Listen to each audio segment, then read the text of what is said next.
11월 20일 세 번째 만남이구나. 어제는 책 읽기조차 힘들 만큼 피곤했어. 도대체 뭘 해야 좋을지 몰라 하루 종일 불안하게 집과 정원 근처를 서성였단다. 햇빛이 꽤 따사로워서 해가 있는 동안은 개나리 옆 벤치에 앉아 있었어. 엉망이 된 잔디밭과 꽃밭을 보니 낙엽 때문에 너와 다투던 일이 생각나더구나. 작년이었나 재작년이었나. 내가 기침 감기에 시달리는 바람에 낙엽들이 잔디밭을 온통 뒤덮고 바람에 날려 소용돌이를 치고 있었지. 어둑신한 하늘 밑에 버려진 황폐한 정원을 창밖으로 바라보던 난 문득 너무나 슬퍼졌어. 난 내 방에서 이어폰을 끼고 누워있는 너에게 낙엽을 좀 쓸어달라고 부탁했어. 몇 번이나 크게 되풀이한 후에 넌 겨우 내 말을 알아듣더구나. 넌 어깨를 으쓱이면서 말했지. 뭐하러요? 낙엽이 쌓이는 건 자연의 순례예요. 그냥 거기서 썩으면 되는 거라고요. 그 무렵 자연이라는 말은 너의 가장 든든한 동맹군이었지. 넌 모든 것을 변하지 않는 자연의 법칙 탓으로 돌리곤 했어. 하지만 정원은 길들여진 자연이잖니. 개를 길들일 때처럼 끝없이 관심을 기울여야 하고, 그렇게 길들여진 자연은 세월이 흐를수록 주인을 닮아간단다. 나는 이런 말을 들려주는 대신 조용히 거실로 나왔지. 잠시 뒤에 너는 나를 지나쳐서 냉장고로 다가갔어. 내가 우는 걸 보고서도 아랑곳하지 않더구나. 한참 후에 너는 다시 방에서 나와 물었어. 오늘 저녁은 뭐예요? 내가 그때까지 계속 울고 있었다는 걸 알아챈 너는 부엌으로 가서 부산하게 움직였어. 그리고 크게 물었어. 초콜릿 푸딩 어때요? 아니면 오믈렛은요? 내가 정말 슬퍼하고 있다는 걸 알고 나름대로 배려했던 거겠지. 다음날 아침 덧문을 열었을 때 난 너를 보았다. 세찬 빗속에서 노란 레인코트를 입고 낙엽을 쓸고 있는 너. 내가 9시쯤 집 안으로 들어왔을 때 난 아무것도 모르는 척했어. 넌 착한 일을 하면서도 그걸 오히려 부끄럽게 여기는 아이였으니까. 오늘 아침 쓸쓸한 정원을 바라보니 다시 우울해지는구나. 사람을 불러서 시든 꽃을 뽑아내야겠어. 태어나던 날부터 했던 생각인데 아직까지 실행에 옮기질 못했단다. 나이를 먹을수록 점점 더 정원에 애착을 갖게 되는구나. 나 아닌 다른 사람이 다알리아에 물을 주거나 죽은 잎들을 떼어버리는 걸 참을 수 없어. 참 이상한 일이지. 어렸을 땐 정원에서 그런 한가한 일이나 하는 게 무척 따분하게 느껴졌는데 말이야. 정원을 갖고 있다는 건 특권이 아니야. 오히려 아주 성가신 일이지. 하루 이틀만 관심을 기울이지 않아도 애써 가꾸어 놓은 보람도 없이 무질서한 상태로 되돌아가니까.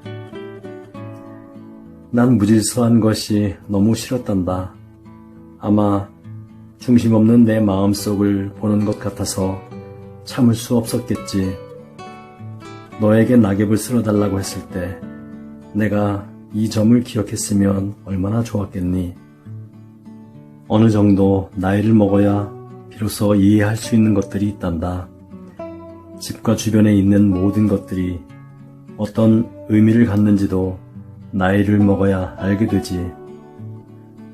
60, 70대가 되면 집이나 정원이 단순히 생활의 편의를 위한 것만 아니라는 것도 깨닫게 되지. 내 집과 만난 건 결코 우연이 아니야. 그저 집이 아름다워서 계속 살고 있는 것도 아니지. 그게 바로 내 집, 내 정원이기 때문이야. 조개 껍데기가 조개의 일부이듯 집과 정원도 사람의 일부란다. 분비물로 만들어진 껍데기. 그 나선형 무늬 안에 조개의 이야기가 새겨지지.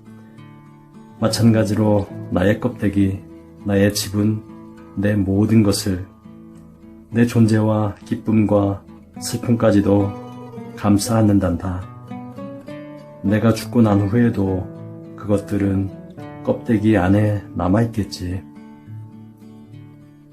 어제는 책 읽기가 싫어서 텔레비전을 보았어. 봤다기보다는 듣고 있었다는 편이 맞겠구나. 30분도 채 지나지 않아서 졸기 시작했으니까. 기차에서 졸면서 다른 여행객들의 대화를 듣듯이 드문드문 텔레비전 소리를 주워 들었지. 현대의 종교 분파들을 다룬 프로그램 같았어. 수많은 사람들의 인터뷰 가운데 유독 까르마라는 단어가 귀에 박히더구나. 까르마, 불교에서는 업이라고 한다. 원래는 행위를 뜻하는 말로 현재의 행위는 그 이전의 행위의 결과로 생기는 것이며 그것은 또한 미래의 행위에 대한 원인으로 작용하는 인과의 연쇄관계를 가리킨다. 문득 교등학교 때 철학 선생님이 생각났지.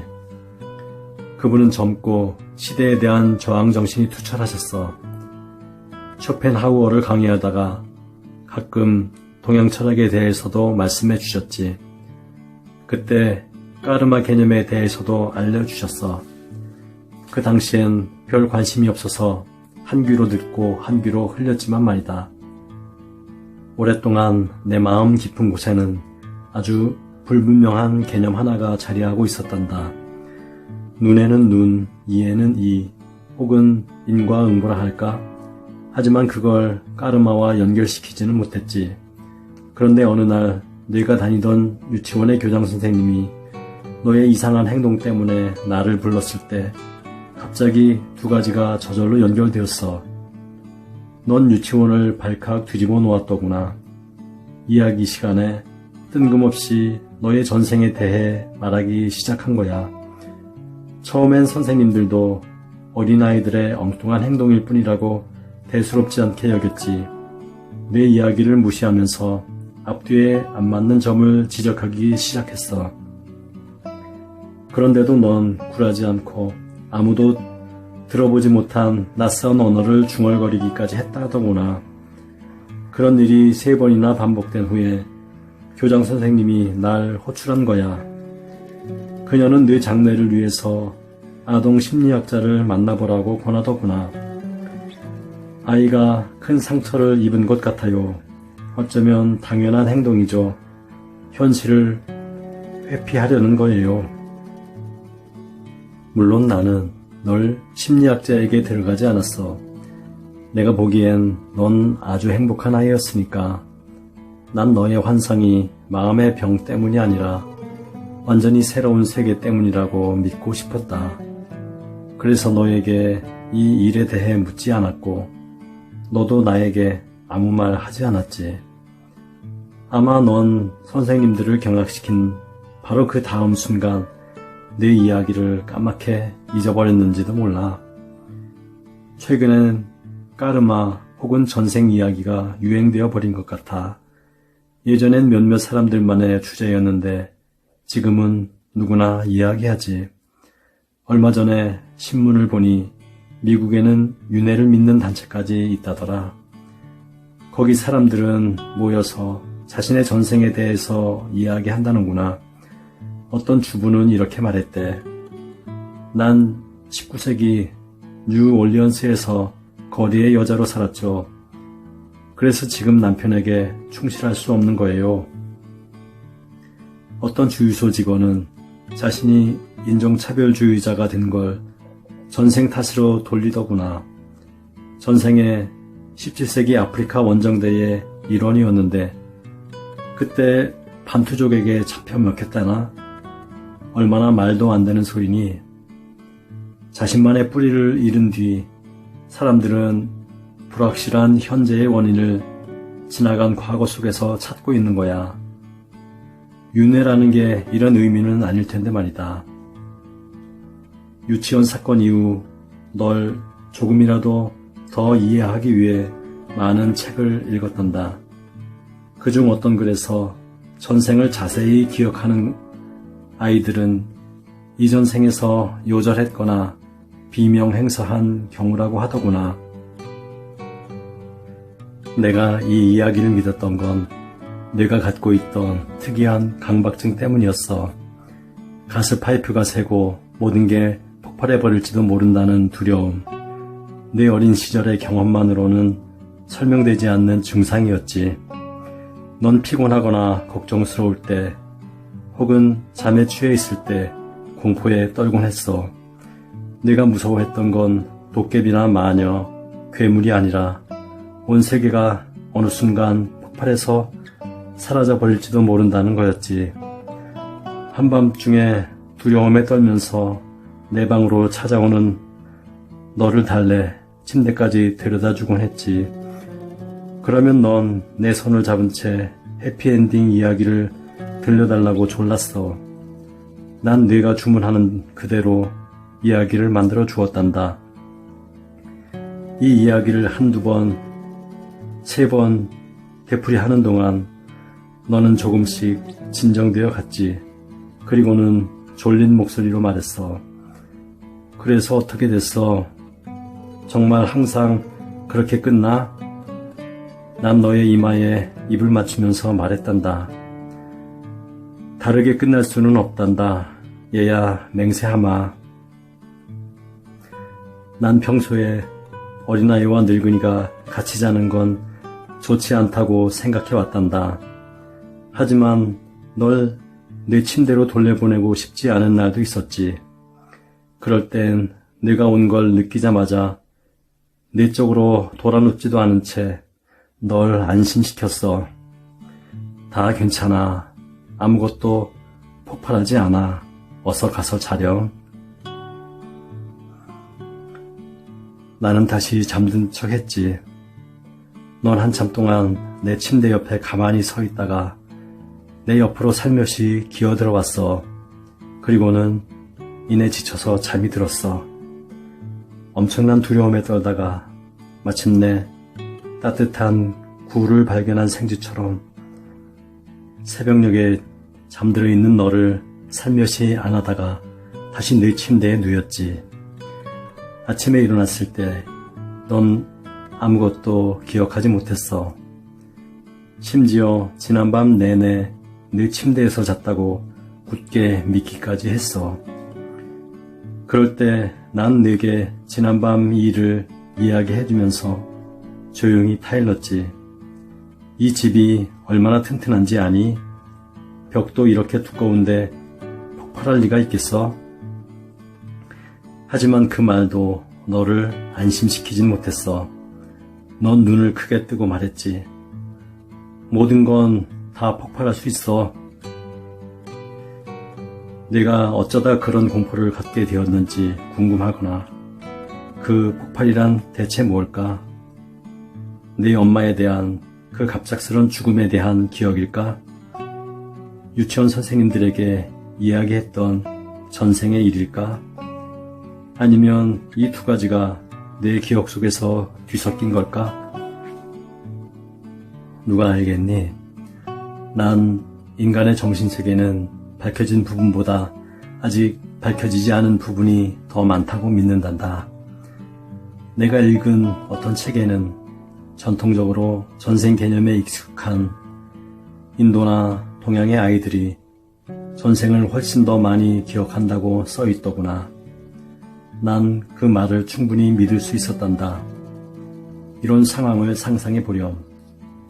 내가 우리 어머니에게 찾아가서 갑자기 알아들을 수 없는 다른 나라의 언어로 이야기한다거나 난 엄마가 싫어. 전생의 엄마와는 훨씬 더 잘 지냈단 말이야 라고 말한다면 나는 그날로 정신병원에 수용되겠지. 흔히들 운명은 환경과 유전에 의해 결정된다고 하지. 그렇다면 운명으로부터 벗어날 방법이 있긴 한 걸까? 모르겠구나. 이전 세대에서 다음 세대로 유전되고 또 유전되다가 어느 순간 좀 더 높은 곳으로 올라가려고 온 힘을 다하는 사람이 나타날 수도 있겠지. 끝없는 운명의 고리를 끊고 새로운 공기를 받아들이는 것. 이것이 삶의 순환 속에 숨겨진 작은 비밀일 거야. 작지만 아주 강하고 불확실하기 때문에 더욱 두려운 비밀. 내 어머니는 16에 결혼했고 17에 나를 낳으셨단다. 내 어린 시절을 통틀어, 아니 전생애를 통틀어 어머니가 나에게 애정 표현을 했던 적은 단 한 번도 없었어. 어머니는 사랑 때문에 결혼한 것도 아니었어. 그녀는 부유하긴 했지만 유태인이었고 게다가 개종까지 했기 때문에 귀족 자규에 목말라 있었어. 그래서 스스로에게 결혼을 강요했던 거지. 어머니보다 훨씬 나이가 많고 음악을 사랑하는 귀족이었던 아버지는 어머니의 노래 솜씨에 반했어. 하지만 가문의 대를 이을 자손을 낳은 후 두 분은 남은 세월을 경멸과 복수심 속에서 보냈지. 어머니는 자기에게도 잘못이 있다고는 꿈에도 생각지 않은 채 불만과 원한 속에서 살다가 돌아가셨어. 자신에게 좀 더 좋은 기회를 주지 않은 잔인한 세상을 탓하면서 말이다. 나는 어머니와는 너무나 달랐어. 7살 때부터 이미 정신적으로 독립했던 나는 그런 어머니를 견딜 수 없었지. 난 어머니 때문에 너무 괴로웠어. 그녀는 항상 겉으로만 완벽해 보이려 애쓰느라 안절부절 못했지. 그 거짓된 완벽함 때문에 나 자신이 나쁜 아이처럼 여겨졌고 고독해졌단다. 나도 처음엔 어머니처럼 완벽해지려고 노력했지만 결과는 언제나 괴상하고 비참했지. 노력하면 할수록 더 불편해졌어. 자기 자신의 진짜 모습을 부정하기 시작하면 결국 자기 경멸에 빠지고 그게 분노로 이어지지. 어머니가 거칠애에만 관심이 있는 인간이라는 걸 알았을 때 그녀가 나에 대해 전혀 알려하지 않고 오직 자기가 바라는 바람직한 아이로 만들려고 했을 때 난 가슴속 깊이 어머니를 증오하기 시작했어. 늘 내 방 한 구석에 처박혀서 말이야. 그 미움으로부터 헤어나오기 위해서 난 나만의 세계에 빠져들었어. 밤이면 램프를 침대 커버로 덮은 채 그 속에서 모험 소설을 읽곤 했단다. 난 공상을 좋아했지. 해적이 되어 중국해를 떠다니면서 약탈한 물건들을 가난한 아이들에게 나눠주는 꿈을 꾸기도 했어. 그 뒤로는 더 적극적으로 남을 돕는 꿈을 꾸었지. 의사가 되어 아프리카에 가서 흑인 아이들을 도와주어야겠다고 생각하기도 했어. 14살 때 고고 인류학자 술리만의 전기를 읽고는 의사의 꿈을 포기했지. 고고 인류학자가 좋아져 버렸거든. 내가 꿈꾸었던 그 수많은 직업들 중에 고고 인류학자가 가장 좋은 선택이었다고 지금도 믿고 있단다. 사실 그 꿈을 이루기 위해 아버지와 딱 한 번 다툰 적이 있어. 나는 아버지에게 고전 연구를 하는 고등학교에 보내달라고 했지. 아버지는 말도 안 되는 소리라고, 다 부질없는 짓이라고 하셨어. 뭔가를 꼭 배우고 싶다면 차라리 현대 외국어를 배우라고 하셨지. 하지만 결국엔 내가 이겼어. 원하는 고등학교를 졸업하고 나서 이번엔 로마에 있는 대학에 가고 싶다고 하자 아버지의 대답은 단호했어. 그 문제에 대해선 더 이상 아무 얘기도 하지 마라. 난 당시의 관습에 따라 군말 없이 복종해야 했어. 젊은 사람들은 가끔 한 번의 전투에서 이기고는 전쟁에서 완전히 승리했다고 믿지. 하지만 그건 착각이란다. 지금 생각하면 내가 계속 고집을 부리며 싸웠다면 아버지도 결국 양보하지 않았을까 싶기도 해. 아버지가 무조건 안 된다고 했던 건 당시 문화에 비춰봤을 때 당연한 행동이었어. 그 시대엔 누구도 젊은이들이 스스로 결정을 내릴 수 있다고 믿지 않았으니까. 젊은이들이 자기 생각대로 행동하기 위해서는 끊임없는 시험을 통과해야만 했지. 그런데 난 첫 번째 단계에서 항복해 버렸으니 부모님들 눈에는 내 소망이 그리 간절해 보이지는 않았을 거야. 단지 시간이 흐르면 지나가게 마련인 일시적인 환상으로 보였겠지. 나의 어머니, 아버지에게 어린아이를 키운다는 건 사회적 책임에 불과했던 것 같아. 그들은 나의 내면적인 성장에 대해서는 조금도 관심이 없었지만 매너 교육만은 가혹하고 엄격했지.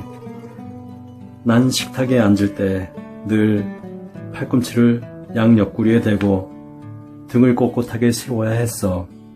그때 내가 떠올릴 수 있는 생각이란 어떻게 하면 이 삶을 쉽게 끝낼 수 있을까 하는 것뿐이었단다. 하지만 내가 이런 생각을 하는 것조차 부모님에게는 중요하지 않았을 거야. 그들에게 중요한 건 거칠애 뿐이었으니까.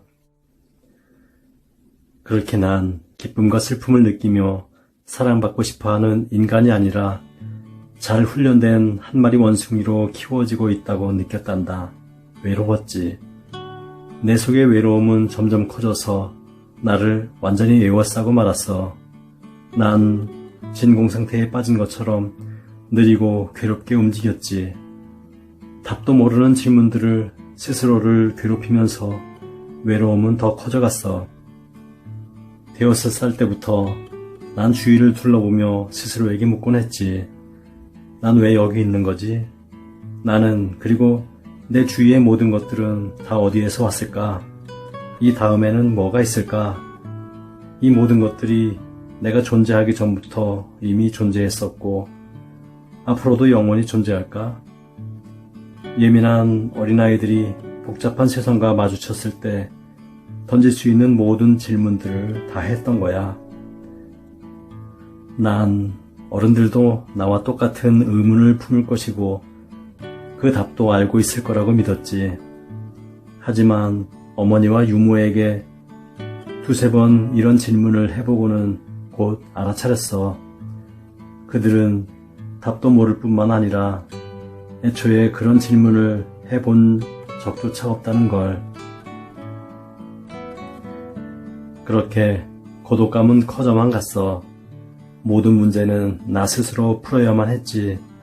시간이 지날수록 모든 것들이 궁금해졌고 질문들은 점점 더 커지고 무서워졌지.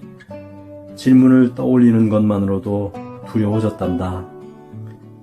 내가 처음으로 죽음을 접한 것은 6살 무렵이었어. 아버지는 아르구스라는 사냥개를 키우고 있었는데 순하고 다정한 녀석이어서 곧잘 내 놀이 친구가 되어주곤 했지. 나는 아르구스에게 진흙 잡초 파이를 만들어서 먹이거나 미용실 놀이를 하면서 오후를 보냈어.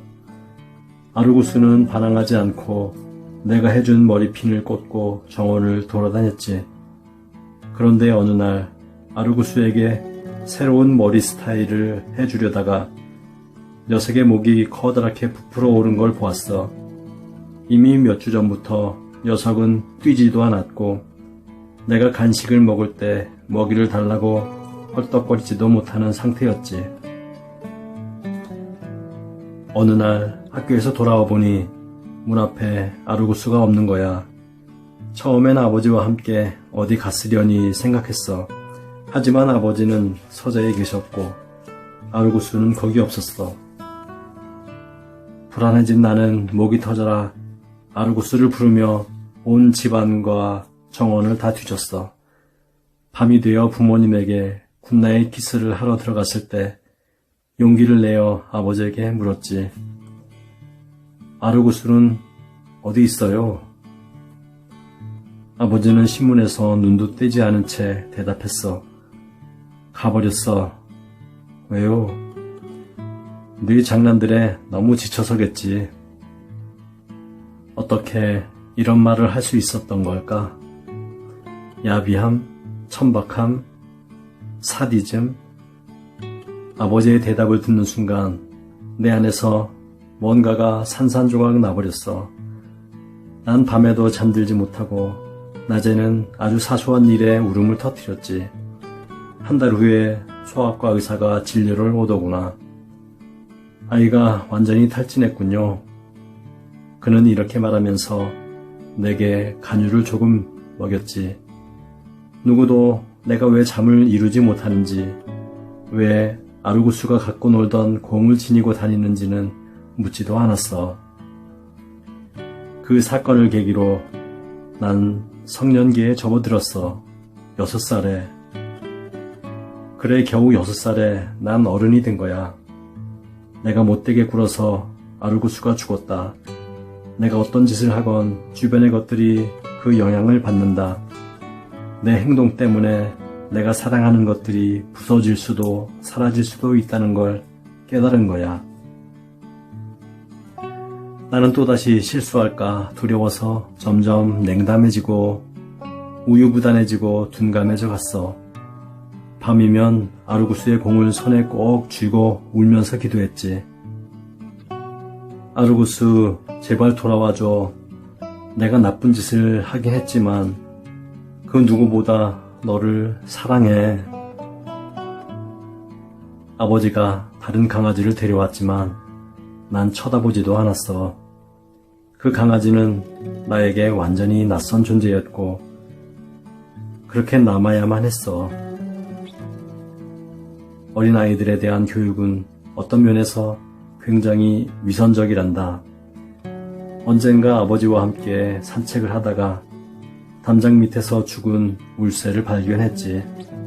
나는 하나도 무섭지 않았어. 그걸 들어서 아버지에게 보여주었지. 내려놓아라. 아버지가 갑자기 소리쳤어. 잠자고 있는 게 안 보이니? 사랑과 마찬가지로 죽음 역시 결코 입 밖으로 내서는 안 되는 주제였지. 나에게 아르구스가 죽었다고 직접적으로 말해줬더라면 훨씬 좋지 않았을까? 아버지는 나를 안고 이렇게 얘기할 수도 있었을 거야. 아르구스가 병이 들어 너무 고통스러워하기에 내가 죽였단다. 지금 있는 곳에선 훨씬 행복할 거야. 물론 그럼 난 더 많이 울고 더 많이 슬퍼했겠지. 몇 달이고 아르구스가 묻힌 곳에 가서 녀석에게 말을 걸었을 거고 그렇게 천천히 하지만 확실하게 아르구스를 잊을 수 있었겠지. 다른 것들에 애정을 쏟으면서 말이야. 그랬다면 아르구스는 내 어린 시절의 사랑스러운 기억으로 남을 수 있었을 거야. 하지만 아르구스는 작은 죽음으로 내 안에 깊이 남고 말았단다. 그래서 6살의 어른이 되었다고 말한 거야. 그 나이에 기쁨보다는 불안에, 호기심보다는 무관심에 익숙해졌지. 내 부모님이 괴물처럼 느껴지니? 그건 절대 아니야. 당시 기준으로 보자면 지극히 정상인 사람들이지. 어머니는 노인이 된 후에야 자신의 어린 시절 이야기를 들려주셨어. 내 할머니는 어머니가 어렸을 때 돌아가셨대. 할머니가 돌아가시기 3년 전에 아들, 그러니까 어머니의 오빠가 폐병으로 죽었어. 할머니는 아들이 죽은 뒤 곧바로 임신을 하고 아이를 낳았지. 그 아이는 딸이었는데 하필 아들이 죽었던 날짜에 태어났단다.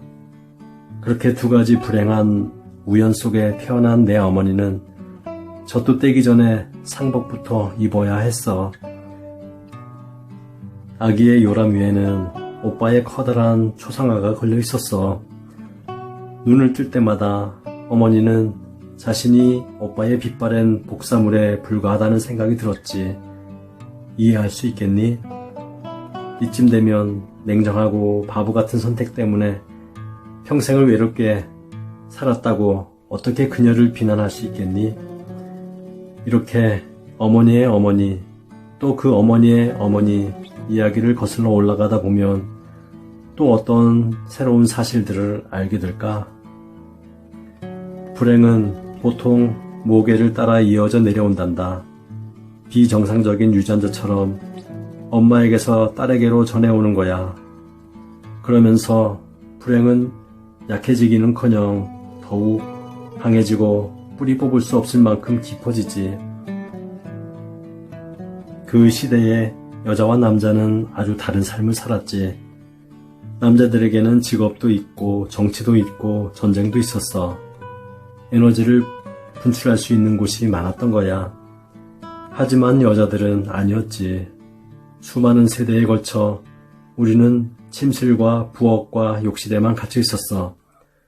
그곳에서 똑같은 분노와 불만에 수백만 번도 더 괴로워했지.